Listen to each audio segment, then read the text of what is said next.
Hi there, thanks for joining. In the first part of this video I'll share a lot of tips that help improving your freehand sketching. After that I'll do a demonstration so that you can see these things in practice. When you want to draw from life, you can use a drawing board or another sturdy surface, and then you put it on your lap so that you can look over your drawing surface to the subject that you want to draw. That's easy because then the angle on your drawing is good and the angle on your subject is good. And then of course try to sit as still as possible, because when you move, the perspective on your subject changes. Everything looks different. If you make big drawings, then of course it's difficult to look over it, so then you look a little bit sideways, and if you're left-handed it's easiest if your subject is a little bit to the right, and if you're right-handed it's easiest if the subject is on the left. Now, and then of course starting the sketch is the most difficult part, because your whole paper is empty. Where do you begin? Just throw yourself in, try to start somewhere, and you don't have to do everything perfect at once. That is what the sketching phase is for. It's an exploration phase. So just try to make a start and correct mistakes, and when you correct the mistakes you get closer to what you want all the time. Generally speaking, it's best practice to start globally with big forms and try to indicate on your paper where you want to put them, and then just explore if that will fit. So first the big contours, the big outlines, because when you would start with the nostrils, for example, and maybe you do all the details and then you see, oh, they're way too much to the left or the right and the rest won't fit on my paper. So you start with big global forms and then you get more specific along the way. If you're like most people, then you maybe find it difficult to keep away from the details and you start detailing way too soon. Then I've got a good exercise to train yourself. First you choose a subject, of course, can be everything, just simple things in your house. And then you set a timer for about 10 minutes.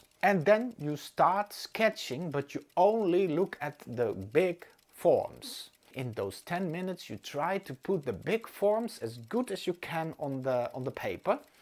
And when the alarm goes, you stop. And you don't have to have all kinds of details, but the big shapes, these are important. After these 10 minutes you rearrange your subjects, or you use different objects.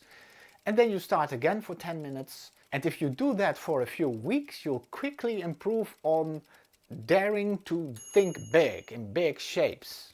Keep in mind, it doesn't have to be perfect, but it is a practice. It's an exercise to train yourself in thinking in big forms first. Another thing that sometimes prevents us from thinking in big shapes is that we are taught to use the pen grip when we were children. So when we write, we hold the pencil like this, so we can be very precise.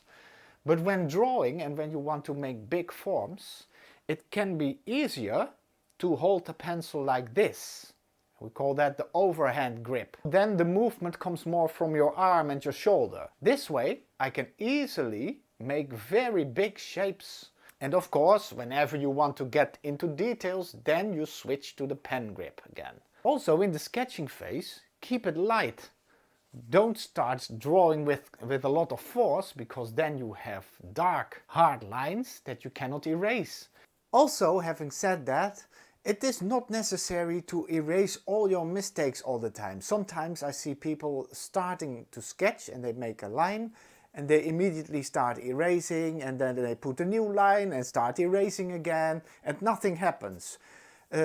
Just try to draw over the lines that are already there. So just go on, continue, because otherwise you risk the chance that you get stuck, that you don't do anything. So of course it's not forbidden to use the eraser. Absolutely not, because there are no rules in drawing and painting. But watch out, before you know it, an eraser can cause procrastinating, in fact. And if you sketch with paint, also keep it light. Use a low contrasting color. By the way, when sketching with paint, personally, I always feel even more freedom. Especially with acrylics, because acrylics dry really fast. You can go over it with another layer of paint, and adjust your sketch all the time. Or I've made a whole video about that as well, so you can check that out if you like. A lot of times people say to me, I cannot draw, I cannot even draw a straight line. But you don't have to bother about straight lines, because when you sketch, you build your lines. You can lightly try to make a straight line, and again, if you use the overhand grip, that's easier. But if it isn't that straight at some spots, you correct it a little bit and maybe you erase a little bit. And after that, when the line is sketched properly and adjusted properly, then you can make it darker, and then it looks like as though you've put a straight line at once on your paper, but of course it's built. You've made a sketch first. And the same goes for curving lines. Sometimes curving lines are quite difficult. Why not build it a little bit with, maybe even with straight lines, and that you do it like this. And when you're satisfied, then it's time to make it darker, for instance. Then a great tip is look for negative spaces. And that sounds very disturbing, but when you look at the photograph or in real life, we tend to look at the objects and the contour lines of the objects. But in this picture, for instance, you see a beautiful empty spot between the objects, and that empty spot also has contour lines. It's a very distinctive shape, so you can very easily sketch this shape. Then you immediately get the other surrounding shapes for free. You see? So a lot of the times it's very beneficial to use these negative spaces. Always look for the negative spaces. Sometimes you can make negative spaces yourself with construction lines. If I draw an imaginary straight line here, you see that I get all kinds of newly made negative spaces. So if I do this on my drawing as well, I make this straight line and I make these negative spaces, then I'm already constructing the form. And the funny thing about negative spaces as well is it's also a little bit of a psychological trick, because when we are drawing, we tend to look at what we know. I know how this looks, and we draw on the paper what we think we see, but not what we actually see. We have to try to look with clean eyes. It's a matter of trying to reduce the world that you see to forms, planes, light and dark, and that kind of stuff. When people don't know what they're drawing, they start drawing way better. So for instance, if you just simply put a photograph upside down, people start drawing way better because they cannot relate to the real world. They have to look for forms, for contours, for negative spaces. Now, when sketching, always ask yourself a lot of questions and challenge yourself. And don't think I'll do everything perfectly, because you won't, and that's normal and there's no problem. Think of things like, how long is this line in comparison to this line? How angled is this line? How curved is this line? Also, you can use your pencil to check angles of lines. So here that top plank, from my point of view, is angled like this. So I can bring that angle over to my drawing. In the sketching phase, you can put as many construction lines on the paper as you like. So here's an example. It can be useful to put a middle line in someone's face, and then perpendicular on that middle line for the eye lines, the mouth and that kind of stuff. But in other subjects it's as well. If you want to draw a bottle, for instance, it can be useful to put a middle line, and then it's easier to make that bottle symmetrical. But you can do it in other ways as well. If I draw a line here, I can check, on this line, when I draw the straight line, a horizontal line, which other stuff do I encounter that I can place on that line? So you get more landmarks that way. And you can also use diagonal lines. It doesn't matter, you can use all kinds of construction lines. So when drawing from life or from a photograph, it's very important to realize that the information that you seek is not on your paper or your canvas, but in reality. So you spend way more time looking and observing than drawing. a lot of beginners tend to look at the paper all the time when they're drawing, and then sometimes they take a quick look to the subject. In an ideal world, what we would like to have is that when we look at the subject, that we don't have to look at the paper and our hand follows the eye movements on the paper. And so a good eye-hand coordination is handy. And you can train that. That's the fun. And here's a fun exercise to do that. And in the beginning it's very weird and the results are crazy, but that's no problem. Just do this for a couple of weeks. It will help you a lot. You look at the subject or a photograph, or you put a still life in front of you, and then you start drawing. But the moment you put the pencil on the paper, you leave it on the paper all the time from now on, and you only look at the subject. And you never look at the paper. So it's difficult in the beginning because you want to look at the paper, but we don't do that. We only look at the subject. And you try to draw, and then already you get in that mode of searching for things that can make your life easier. What do I encounter here? Can I go up here and then I know a little bit where this line goes? All kinds of stuff like that. And sometimes you get awful results, but sometimes there are also quite funny surprises. For instance, this drawing that I did, I thought it was real fun that the movement of this statue, the general movements are in my drawing. And well, I was pleasantly surprised by that. But overall you get strange results. Don't mind that. It's all about the practice, that your hand starts following the movements of your eyes. And when you've practiced this for a while, of course, then you can start to integrate looking at your papers now and then again. So then you try to follow the movement of your eyes with your hand, but sometimes you check on your paper if you're doing it right. Another thing that helps to improve thinking big and making big movements with your pencil is the following exercise. Just take some scrap papers that you're not gonna use anymore, text forms, stuff like that, and you put some random dots all over the paper, and then you look at one dot and you want to connect it to another dot over there, for instance, and you can ghost, so you can make this movement already so that you kind of practice in the air. You don't touch the painting, the paper. And when you get more confident, more sure about your movement, then you drop the pencil and you try to connect the two dots with a straight line. And don't be too hard on yourself, because if it's a little bit wobbly, never mind.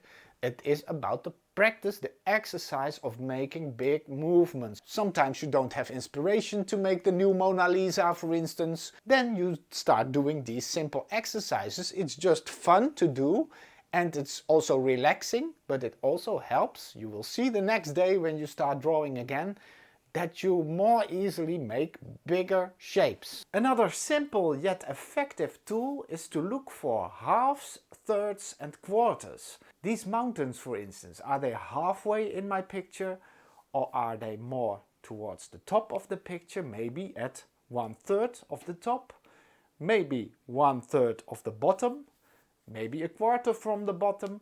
If you get a little bit of sense for halves, thirds and quarters, then you can measure a lot of things that way.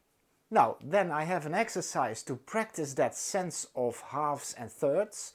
Whenever you are a little bit bored or tired and you don't know what to do, just grab a piece of paper and draw straight lines, and then first try to divide these lines in halves. And that's difficult enough in the beginning. Every time check yourself with a ruler in the beginning, because in the beginning maybe you're often way off of the center. But when you practice this, you get better at judging when something is exactly half. When you know the half of a line, you can also divide these halves into halves again, so then you have quarters.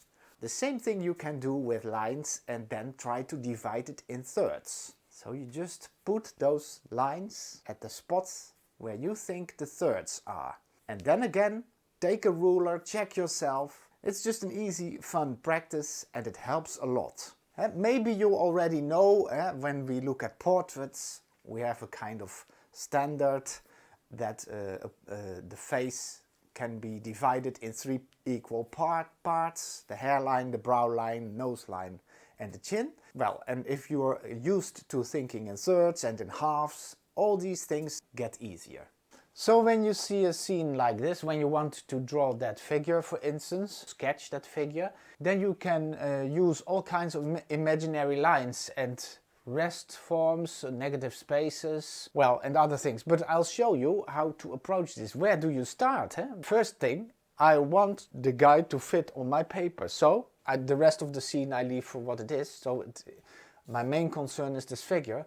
So first I start sketching very globally. So if I would say this is the top of his head, so over here, this the highest point of the figure. And then of course we go all the way down the paper and his legs, where his legs are cut off of the paper, you see. So that is my highest point, I guess. And then that head goes a little bit like this and like this. But I'm just trying to get a feel at this moment, and later on I will try to be more precise. But at this moment I'm just trying to make a start with the sketch. And I said this is the highest point, so the highest point of the head is here. So if you would draw a horizontal imaginary line above his head like this, then you could clearly see that this line bends downwards. You see? Quite a lot, to be honest. So this first part and the second part even more. So we go a little bit like this, and then we go a little bit like that. So first let's try to continue to put the front of the head in a little bit like this, and then maybe just indicate, now I think there, about there is that edge of the head.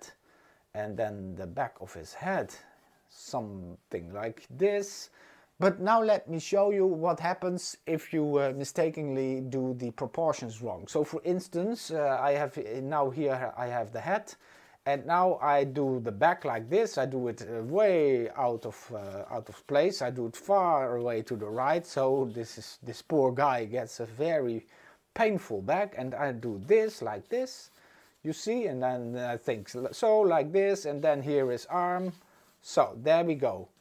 So now I've messed up my sketch, but that doesn't matter, because you can go over it, you can use an eraser. So that's what I wanted to show you in this video. You build your sketch, and you can do whatever you like and ever you need to correct all your mistakes. First, before I do all the details in the back and that kind of stuff, I say, okay, if I draw an imaginary line here at the widest part of his back, so this part and then upwards, and an imaginary straight line, a vertical, therefore I look at the edge of the paper. And I do that on my own paper as well. If I want to draw a vertical, I always check the verticals of the sides of my paper. That helps. Because sometimes when you draw a lot of lines, you get confused. But now, the end of the head. So if I would say that this is about the end of the head, at this point, if I take that and I draw an imaginary straight line downwards, do I get to the back? Well, I then get a straight line like this, so like this, and then where his neck stops and his shoulder starts, at that point we go a little bit to the right, and then we draw a vertical completely downward. So I do it like this. Here is his shoulder, then I go a little bit to the right, so you see, like this and this, and here is my vertical for the rest of his back. So I just draw that imaginary line, and again, in this case as well, if you find it hard to draw a straight line, try to do it with the overhand grip, and then you can more easily draw straight lines. And if you mess up a little bit, it's no problem at all. You can correct. It's a sketching phase, so use an eraser And just at some parts here I made a little bit of a wobble. If I want to correct it, I just do it like this. See? And then we have a rather straight line. And also we're not computers, so we don't have to do everything perfect. That would be boring as well. So the back of his head here. You see what a mess my sketch is? But I know what I'm doing. And so most of the times sketches are quite a little bit of messy, but that's rather fun. But look at this. Here we have chosen to make that vertical, and then I can look at the negative space that that vertical creates. So this form here is a negative space that I've created myself. So of course when you're drawing yourself you don't need to fill that in, but it is for you so that you can see what I'm doing. And the edge of this head here that touches that vertical creates another negative form here. So this form, this negative space, I can easily draw. So it's something like this. So downwards a little bit like this. And then here we go like this, and we go like this. And then we have this negative space as well. And with drawing that negative space, we actually draw that person. Now this vertical, you see? So here on top, on this, on his shoulder, we get again a nice negative space. So that's something like this, I guess. So if I paint or draw that negative space, I'm accidentally or on purpose creating the figure. The shoulder of the figure. Now then the line goes a little bit like this. Here we have the widest part, but let's say where his shirt will end. That will be on this line. And of course now it's easier for me because I've printed the photograph in about the same size as I'm drawing it. I can do it a little bit higher, by the way. So like this. Okay. Let's continue with the back of his back. So that line here is quite vertical. So it goes like this. And here, you see, it goes slightly inwards again. So like this. And then here we have, at the final stage, we have a little bit a curving line like this. Now, then we just indicate the end of his shirt, like that. And then I start looking. If I take, again, this imaginary line at the back of the person, then I can say, okay, I have a negative space over here. So, if I draw that negative space, I see a form like this. I have to look, and I don't look at, oh, this is a leg and this is a trouser and that kind of stuff.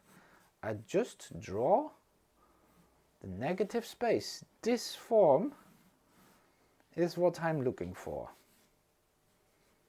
And of course we also have to establish the width of the person. So I would guess something like this is his head. So, and also these lines of the head, for instance, you can measure by holding your pencil along that line.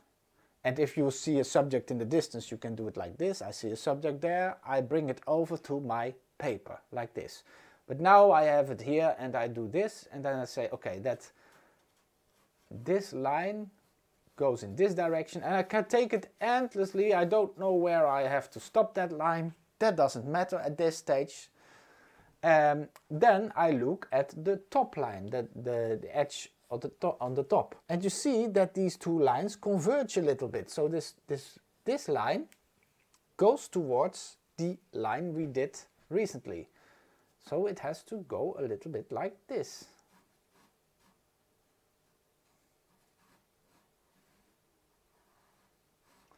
A little bit messy what I'm doing here, sorry. Oops, like this. So this one goes down a little bit towards this line. Now, at the spot where they seem to touch, here it bends a little bit more even, like this, then we can say, okay, this is about the front of his head, and if we have the front of his head, we can do that piece over there, that frontal part. And now we can say, where does his forehead end? And we can try to establish that. So we see from this point here goes a line like this, in this angle. So at this point I draw a line like that, that angle. You see, so this line, you might be, maybe you say, oh, it's a straight upward line, but it isn't, because when I look at this line and I compare it to the edge of my paper, I see that it's going that direction. Where is his ear situated? And you see, his ear is a little bit in the middle of this whole part of his head. So that over there, for instance. And maybe I'm a little bit off and I just roughly sketch it in, just an indication. But you see, could be that it has to be over there. And then we can draw an imaginary line that we see over here from his chin to his chin, so like that. And then let us continue over here. So we have this line. Now I'm drawing the nose, and the nose, we did his forehead that had this angle. His nose has this angle, you see? So I already drew that a little bit. So first we do the rough outlines still. So the end of his nose, I guess, will be over here.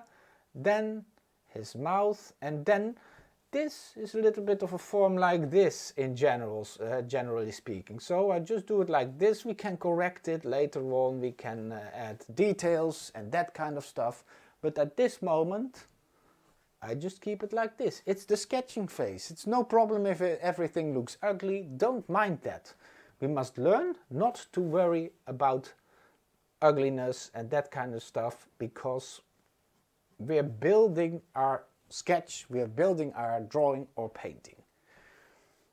Here I see a line as well of that neck muscle. Well, it goes a little bit inward here, you see. Then we have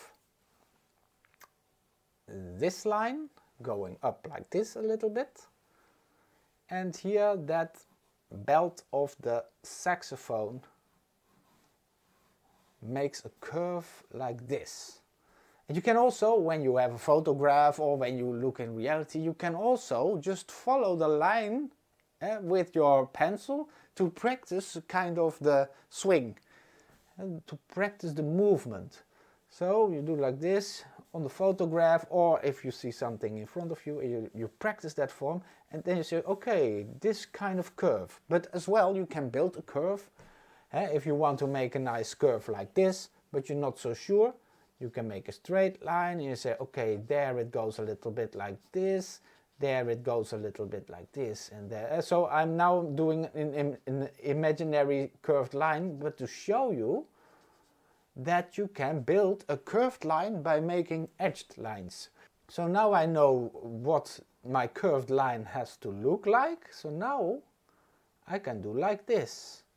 So you see, so I can then draw a nice curved line, and I can clean it up by erasing the rest, of course. So don't mind curved and straight lines, just build them. Okay, now we have another great opportunity to look at negative space. The space here between the saxophone and the belt.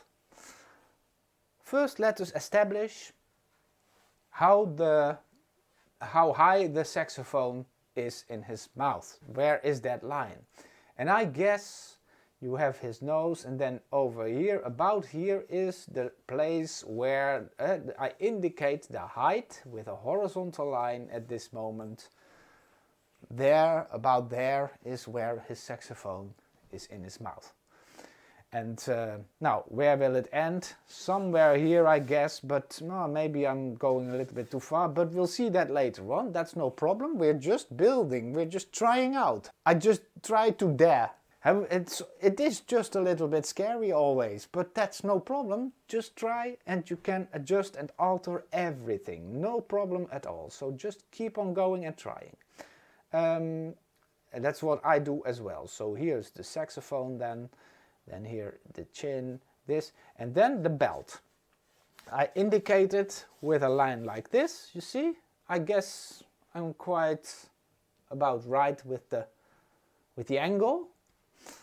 So, you see that slowly but steady we build connections. And now I'm gonna look at this form. This beautiful negative space. If I would draw it over here, for instance, a little bit small maybe, but you see, this is the form at this moment that I'm looking at. And it's a beautiful, beautiful negative space. This goes a little bit downward, then it curves and it goes a little bit like this. It has to be a little bit wider, I guess, so like this. So maybe this wasn't long enough, and then the top of his arm is there, and then his hand here, and then here, like this. So if we take this, I've drawn that horizontal, so I have something to hold on to, the height, but compared to this horizontal line, you'll see that this first part of the saxophone goes downwards a little bit. So I draw that a little bit downwards, this line. This line goes downwards. Then here it bends a little bit, goes upwards in a bend, and here it curves downward. And is this part about the same size as this? I guess so. So if I do this, I indicate on my paper, aha, these are about two equal parts. So this part, if I have that, for instance, and then that second part over here, no, I guess then this is quite right. See, these are all kind of things that you can look for and use. And now you see, we go a little bit down, then that curve over here, maybe more curvier, sorry, so like this. Then I go downward. I want to see how low I must go with this line. This line, how low must I go? I draw an imaginary horizontal line to make my life a little bit easier. Then my rest form, my negative form changes a little bit. So I have this line that goes downward of the belt. You see, like this. And there will be a point if I draw a vertical from the mouthpiece, from the front of his head, from the mouth downwards. I see that this part still goes a little bit downward. So if I do that over here as well, I have this vertical. And then I have a small part going downward again. This line that I do now here. And then I have that horizontal over here. So again, I try to make it as horizontal as I can, just by looking at the lines of my paper. So now I guess that this is the point where I reach the top of his thumb. So then I draw that small rest form that we've made over here. So you have this, it goes down a little bit, then we got his wrist. Now I call it his wrist, but I just see a line going slightly upward again here. Then I see a part of his going up like this. Then I see that thumb. Now I can call it a thumb. Now, then to finish that off a little bit, I just indicate the finger, index finger over here, like this.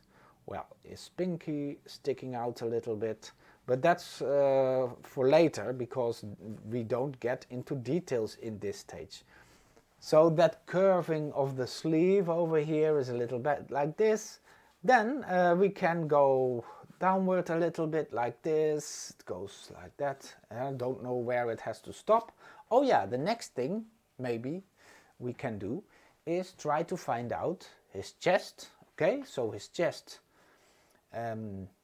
if you look at this vertical that we made, this one, you see that the chest goes a little bit downward like this. So I see an imaginary rest form here again, a negative space. You see this form, and then I see that this is the top of his chest, and over here it bends a little bit like this. Then again, if I draw this belt a little bit, I have a beautiful rest form here, you see. So this is what I see. I do it like this, and I do it like this, and I do it like this. So I will make it a little bit darker so you can see what I do, what I look for. So this is the rest form, the negative space that I see over there.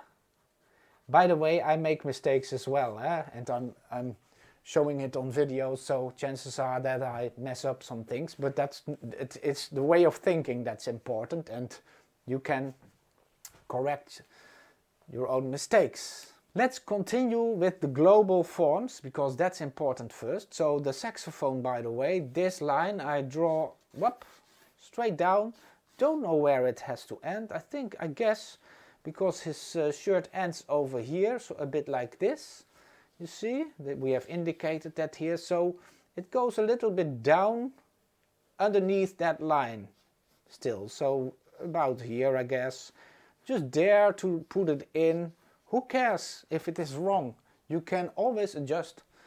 And here the saxophone gets quite a little bit thicker over there.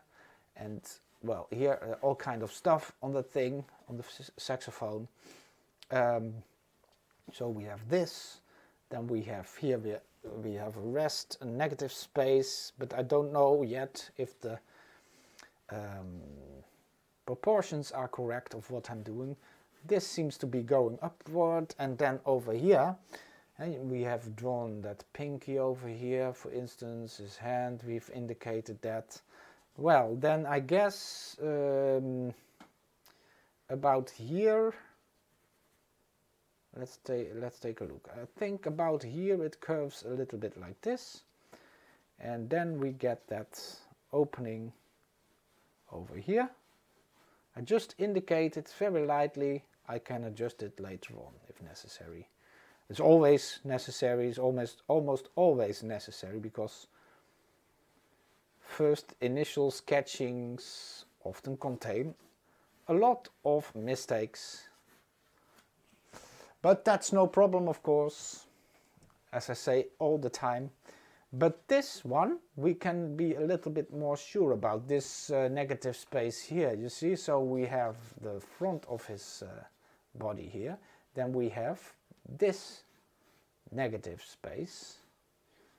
You see, I hope I can indicate it on the computer for you, so that you can more clearly see what I do. This kind of negative space again, I think, yeah. Then we have that shirt, because now I start to think, okay, we have that other arm in the back there. How high does this sleeve have to go? So I can guess something like this, I guess, but I'm not sure. So I'm gonna look again at my initial sketch that the lowest point of his shirt is about here. Well, then we get this line over here. So this is the lowest part of the shirt in the front. So I guess that this was a little bit too wide. So I make it slightly smaller, because now I look at this form. So you see, you have this, if you draw the horizontal line, you see something like this. Then there is his second hand, goes something like this. So this form again is a negative space, and here it goes like that. Okay, this leg goes a little bit like this. Then we see the line doing a little bit this angle. Then we see it bending a little bit there. If the global big shapes are good, then you can look for smaller shapes in the bigger shapes. So for instance, in the face. So we have his forehead here, we know that, and we have this indent here, and then we know that on top of that indent is his eyebrow, for instance, there. And there, in that indent, you see, his eye. You can indicate that, like that.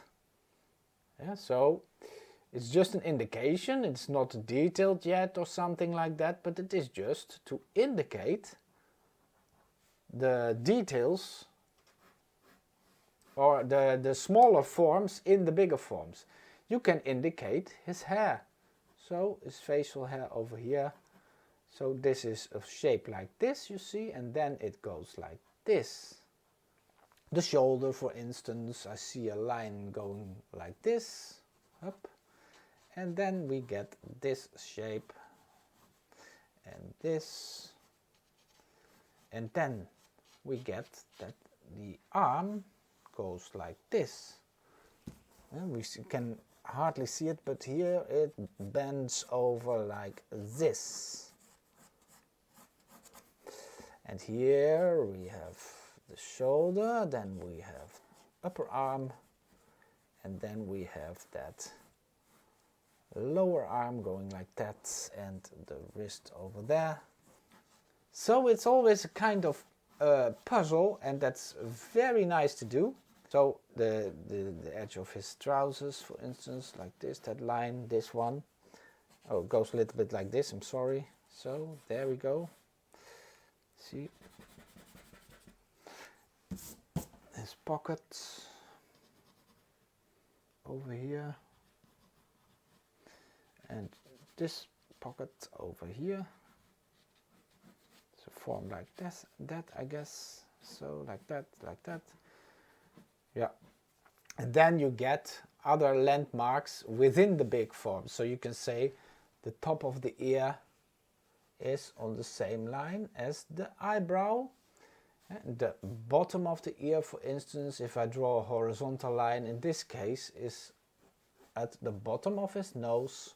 So then you get landmarks within these big forms again. So then the game starts over again with bigger forms, smaller forms within the forms. Now, and to finish the video, the good news is you don't have to draw all these imaginary lines and negative spaces for the rest of your life. No, after a while, when you've practiced this, you automatically make all kinds of help lines and you don't have to draw them anymore because you see them on your paper as well, imaginary. Now, I hope that was helpful. Thanks for watching. See you next time.